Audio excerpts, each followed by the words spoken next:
இது மகிமை நேரம். கர்த்தராகிய இயேசு கிறிஸ்துவின் நாமத்தினாலே மகிமை நேர நிகழ்ச்சியின் மூலமாக உங்கள் யாரையும் சந்திப்பதிலே மகிழ்ச்சி அடைகிறேன். கர்த்தராகிய இயேசு கிறிஸ்து தாமே ஊழியத்தின் பாதையிலே உலகாக நடத்தி வருகிற தயவுக்காக அவருக்கு நன்றியை மேன்மையை செலுத்துகிறேன். இந்த நாட்களிலும் கர்த்தருடைய வார்த்தையை சிந்திப்பதற்காக கர்த்தருடைய வார்த்தை எப்படிப்பட்டதாக நம்முடைய வாழ்க்கையிலே காணப்படுகிறது என்பதாக நாம் சிந்திக்க இருக்கிறோம். நம்முடைய வாழ்க்கையிலே நம்முடைய ஒவ்வொரு காரியங்களிலும் கர்த்தருடைய வார்த்தைகள் நம்மை வழி நடத்துகிறது. கர்த்தருடைய வார்த்தைகள் மட்டுமே நம்முடைய வாழ்க்கையிலே காணப்படும் போது கர்த்தர் எல்லா வாழ்க்கையும் நமக்கு ஜெயமாக மாற்றி தருகிறவராக காணப்படுகிறார். இந்த நாளிலும் கர்த்தருடைய வார்த்தை எப்படிப்பட்டதாக இருப்பது என்பதை சிந்திப்பதற்கு ஆதாரமாக எடுத்துக்கொண்ட வேத வசனம் யோவான் 6ஆம் அதிகாரம் 63ஆம் வசனம். நான் உங்களுக்கு சொல்லுகிற வசனங்கள் ஆவியாயும் ஜீவனாயும் இருக்கிறது என்று வாசிக்கிறோம். இயேசுனுடைய வசனங்கள் ஆவியாயும் ஜீவனுமாயும் இருக்கிறது என்று வாசிக்கிறோம். இயேசு கிறிஸ்து தாமே இந்த உலகத்திலே வார்த்தையாக வந்தார். நான் அவைகளுக்கு ஜீவனை கொடுக்கிறேன் என்பதாக நமக்கு ஜீவனை கொடுக்கும்படியாக வந்தார். இயேசு கிறிஸ்து தேவனிடத்திலே வார்த்தையாக இருந்து அந்த வார்த்தை மாம்சத்திலே வெளிப்பட்டு நமக்கு ஜீவனை கொடுத்து பரலோக ராஜ்யத்தை நாம் சுதந்திரித்துக் கொள்ளும்படியான ஆத்துமாவை ஜீவனுள்ளதாக காத்துக் கொள்ளும்படியாக கர்த்தருடைய வார்த்தையாக இயேசுவானவர் வந்தார். இயேசுதாமே தம்முடைய வார்த்தைகள் மூலமாக ஒவ்வொரு நாளும் நம்மோடு கூட இடைபெற்று நம்முடைய வாழ்க்கையிலே நாம் ஜீவன் உள்ளவர்களாக வாழும்படியாக அவருடைய வார்த்தைகள் வேத வசனங்களின் மூலமாக நமக்கு போதிக்கிறது. எத்தனை மனிதர்கள் இந்த உலகத்திலே வாழ்ந்தாலும் எல்லாரும் ஜீவன் உள்ளவர்களாக காணப்பட்டாலும் ஆத்மாவிலே ஜீவன் உள்ளவர்களாக காணப்பட வேண்டும். பரலோக ராஜ்யத்தை நாம் சுதந்திரித்துக் கொள்ள வேண்டும் என்றால் ஆத்மாவிலே ஜீவன் உள்ளவர்களாக காணப்பட வேண்டும். அநேக மனிதர்கள் பிறக்கிறார்கள், அநேக மனிதர்கள் இறக்கிறார்கள். எல்லாரும் பரலோக ராஜ்யத்தை சுதந்திரித்துக் கொள்கிறார்களா என்றால் இல்லை. கர்த்தருடைய வார்த்தையின்படி தங்களை காத்துக் கொள்கிறவர்கள், கர்த்தருடைய வார்த்தையின்படி தங்கள் வாழ்க்கையை வாழ ஒப்பு கொடுத்தவர்கள் ஜீவன் உள்ளவர்களாக வாழ்வார்கள். யோவான் 10ஆம் அதிகாரம் 10ஆம் வசனத்திலே நாம் பார்க்கும்போது இயேசு சொல்கிறார், நானும் அவைகளுக்கு ஜீவன் உண்டாகவும் அது பரிபூர்ணப்படவும் வந்தேன் என்று வாசிக்கிறோம். நான் ஏற்கனவே சொன்னபடி எல்லோரும் பரலோக ராஜ்யத்தை சுதந்திரித்துக் கொள்வதில்லை. ஆனால் ஜீவனில் பரிபூர்ணம் அடையும்படியாக கர்த்தர் செய்கிறார். நம்முடைய ஜீவனை பரிபூர்ணம் அடைய கர்த்தர் ஒருவராலே முடியும். கர்த்தருடைய வசனங்கள் மட்டுமே ஜீவனை கொடுத்து அந்த ஜீவனை பரிபூர்ணம் அடைய செய்ய முடியும். கர்த்தருடைய வார்த்தை நம்மிலே நிலைத்திருந்தால் மட்டுமே நாம் பரிபூர்ணமுடையவர்களாக காணப்பட முடியும். கர்த்தருடைய வார்த்தைகள் நமக்குள்ளாக இருந்து நாம் பரலோக ராஜ்யத்தை சுதந்திரித்துக் கொள்வதற்காக வழி செய்யும். முதலாவது, கர்த்தருடைய வார்த்தை நம்மில இருந்து பரிபூர்ணம் அடைந்து நாம் ஜீவனை பெற்றுக்கொள்ள நாம் எப்படி செய்கிறது என்று பார்ப்போமானால், முதலாவது நாம் பாவம் உள்ளவர்களாக வாழும்போது நமது ஜீவன் பரிபூர்ணம் அடையும். நமது ஜீவன் பரிபூர்ணம் அடைய வேண்டும் என்றால் நாம் பாவம் இல்லாதவர்களாக வாழ வேண்டும். ரோமர் 6ஆம் அதிகாரம் 23ஆம் வசனத்தை நாம் வாசிக்கும் போது, பாவத்தின் சம்பளம் மரணம், தேவனுடைய கிருபை வரமோ நம்முடைய கர்த்தராகிய இயேசு கிறிஸ்துவினால் உண்டான நித்திய ஜீவன் என்று வாசிக்கிறோம். இயேசு கிறிஸ்து நம்முடைய பாவங்களை மன்னிக்கிறவராக இந்த உலகத்திலே வந்தார்.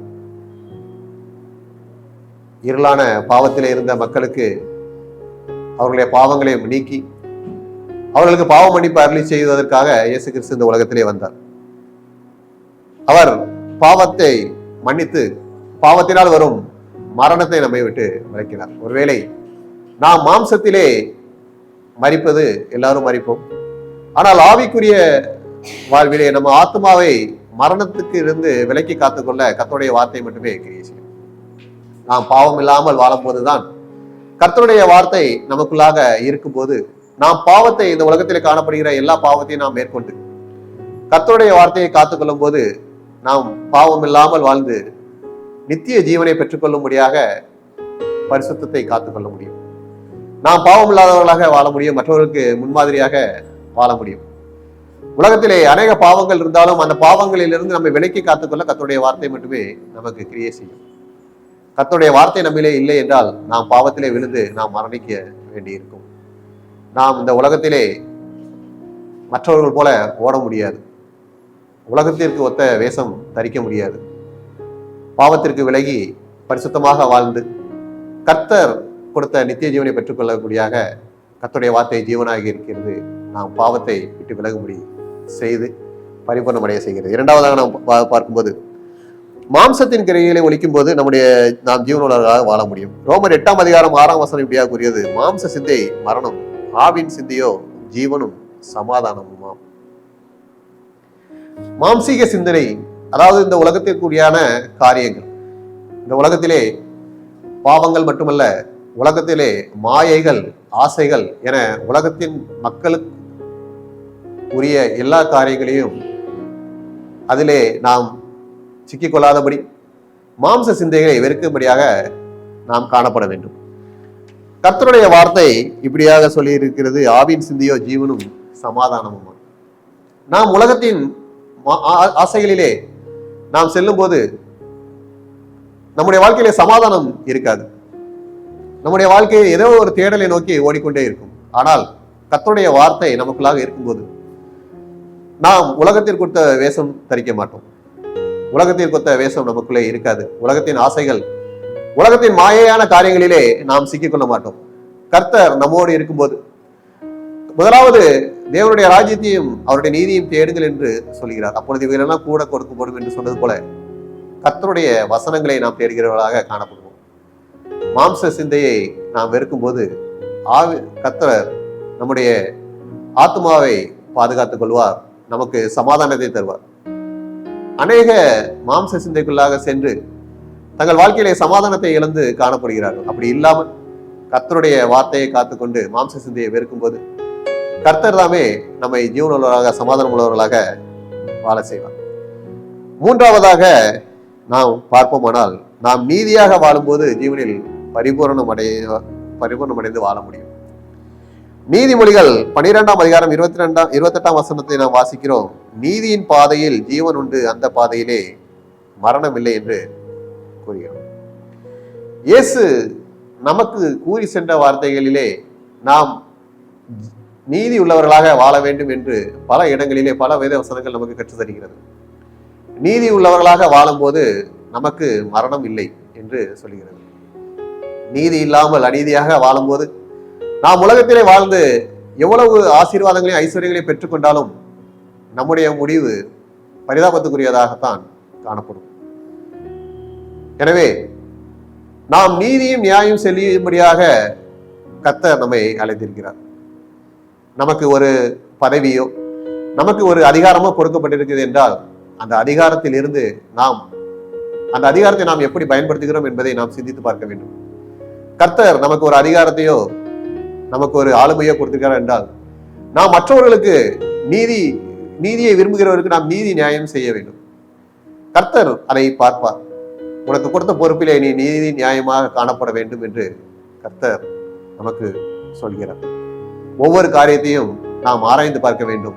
நமக்கு கொடுத்திருக்கிற பொறுப்புகளிலே நாம் நீதியாக இருக்கிறோமா, நியாயமா இருக்கிறோமா என்பதை சிந்தித்து பார்க்க வேண்டும். கர்த்தருடைய வசனங்கள் நமக்குள்ளே இருக்கும்போது நாம் அநீதி செய்ய முடியாது, நாம் நீதியாக மட்டுமே வாழ முடியும். கர்த்தருடைய வார்த்தைகள் நமக்குள்ளாக இருக்கும்போது நாம் பாவம் செய்ய முடியாது, நாம் மாம்சத்துக்கு ஏற்றபடி வாழ முடியாது. அப்படி நாம் வாழும்போது கர்த்தர் நமக்கு கொடுத்த ஜீவனை நாம் பரிபூர்ணமாக பெற்றுக்கொள்ள முடியும். கர்த்தர் நம்முடைய ஜீவனை பரிபூர்ணமடையும்படி செய்வார். நமக்கென்று வைத்திருக்கிற பரலோக ராஜ்யத்தை அவர் நாம் சுதந்திரித்துக் கொள்ளும்படி கிருபை செய்வார். எனவே கர்த்தருடைய வார்த்தை நமக்குள் ஜீவனாக இருந்து நம்முடைய ஜீவனை பரிபூர்ணமடைய செய்து பரலோக ராஜ்யத்தை சுதந்திரித்துக் கொள்ளும்படியாக பாவத்தை விட்டு விலகி இருப்போம். உலக மாம்சத்துக்கான ஆசைகளை வெறுப்போம், நீதியின்படி நடப்போம். கர்த்தர் தாமே நாம் ஜீவன் உள்ளவர்களாக நாம் ஜீவன் பரிபூர்ணமடைந்து பரலோக ராஜ்யத்தை சுதந்திரித்துக் கொள்ளும்படியாக கிருபை செய்வாராக. ஆமென். ஜெபம். கர்த்தாவே, இந்த நாளிலும் உங்களுடைய வார்த்தைகள் ஜீவனை தருகிறது என்பதாக நாங்கள் சிந்தித்தோம். உங்களுடைய வார்த்தைகள் மூலமாக நாங்கள் ஜீவனை பெற்று ஜீவனை காத்துக்கொண்டு பரலோக ராஜ்யத்தை சுதந்திரித்துக் கொள்வடியாக எல்லா வழிவாசல்களையும் ஒவ்வொருக்கும் கொடுக்கும்படியாக இயேசு கிறிஸ்துவின் ஜெபிக்கிறோம் நல்ல பிதாவே. ஆமென்.